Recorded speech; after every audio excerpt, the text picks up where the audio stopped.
Hello everyone, good morning. कैसे हैं आप लोग? अभी टाइम हो गया है 10 और हम अभी सोकर उठे हैं। पता नहीं कब कैसे रूम अंदर से लॉक रहता है, खिड़की वगैरह सब पैक रहता है, तो टाइम का कभी कुछ पता ही नहीं चलता है। और कारण एक और है कि कल था दशहरा।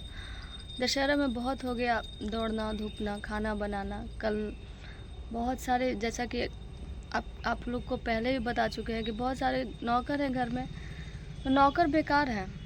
खाना तो हमको बनाना पड़ता है, ठीक है।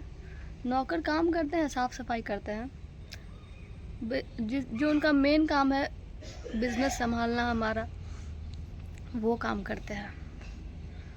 बाकी उनका काम, उनका खाना तो हम बनाते हैं, तो मेरे लिए तो नौकर बेकार है।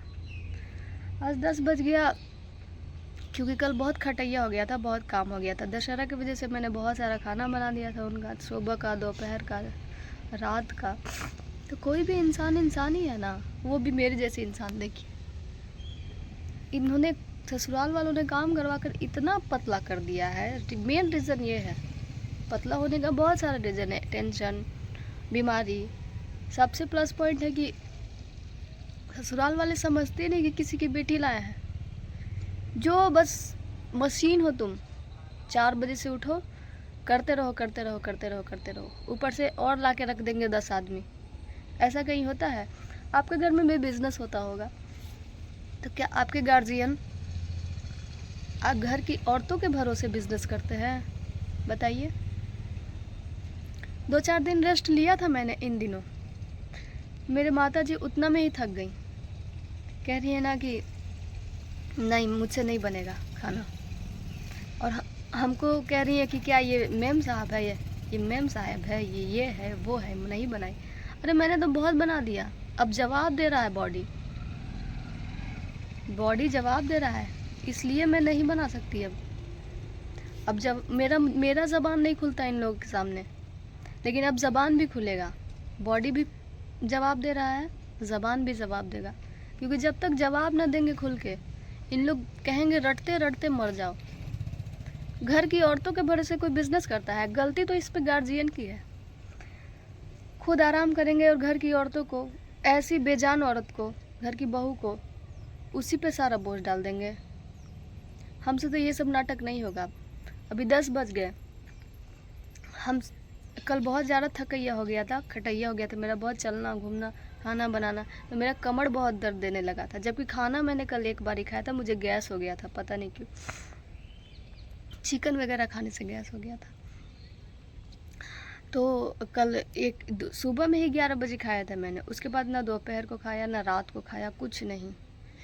और हो गई, फिर रात हो गई, पेट दर्द हो गया। फिर मैं किसी से दवाई मांगी, क्योंकि दवाई अवेलेबल नहीं रहता है मेरे पास। गैस की दवाई मांगी, दवाई भी उसी तरह रख दिया। इतना दर्द, मन अजीब सा हो रहा था कि दवाई भी खाने का मन नहीं कर रहा था। तो पानी पिया बहुत सारा रात को और सो गई। उसके बाद उठते हैं, खूब हल्ला हुआ नौकरों का खाना बनाने के लिए, खूब पूरा हल्ला हुआ। हमने साफ मना कर दिया, भाई हम नहीं बनाएंगे नौकरों का खाना। छत पे अभी हम वीडियो शूट कर रहे थे, तो सब लोग हल्ला करके बुलाने लगे, हमको याद करने लगे खाना बनाने के लिए। हमने कहा हम नहीं बनाएंगे खाना। उस पर इतना हल्ला हुआ, इतना हल्ला हुआ। बिट्टू जी ने कहा कि बहुत इधर ऐसे वैसे गालियाँ टाइप से भी बहुत है, नहीं बनाओगी, ये करोगी। अपनी माँ को भी बोला उन्होंने, तुम भी नहीं बनाओगी, तो ये चाह रहे बिज़नेस बंद कर देने। हमने कहा हमारे भरोसे बिज़नेस चालू किए हो क्या? हमारे भरोसे बिज़नेस चालू किए हो? हमसे तो ना बनेगा खाना इतने आदमी का। जब नौकरों को हम खाना बना के देंगे, तो नौकर तो 10 साल तक नहीं जाएंगे, क्योंकि उनको बना बनाया मिल रहा है, तो वो तो जाएंगे ही नहीं। और ये सब चलाएंगे हम, और फ़ायदा हमको ज़रा सा भी नहीं है। फ़ायदे में क्या है? बड़ी बड़ी बातें, तुम्हारा घर संभल रहा है, तुम्हारे बच्चे पढ़ रहे हैं, अरे वो तो दूसरी बात है। हमें पर्सनल क्या फ़ायदा है? कुछ नहीं, हमसे नहीं चलने वाला। मना कर दिया मैं। दूसरे रूम में बैठी हूँ, ये देखो बिट्टू जी रूठ के वो रूम में बैठे हैं हल्ला करके, और पता नहीं क्या हो रहा है बाहर। अब आप लोग को जो कमेंट करना है करते रहिए, सच्चाई यही है घर की।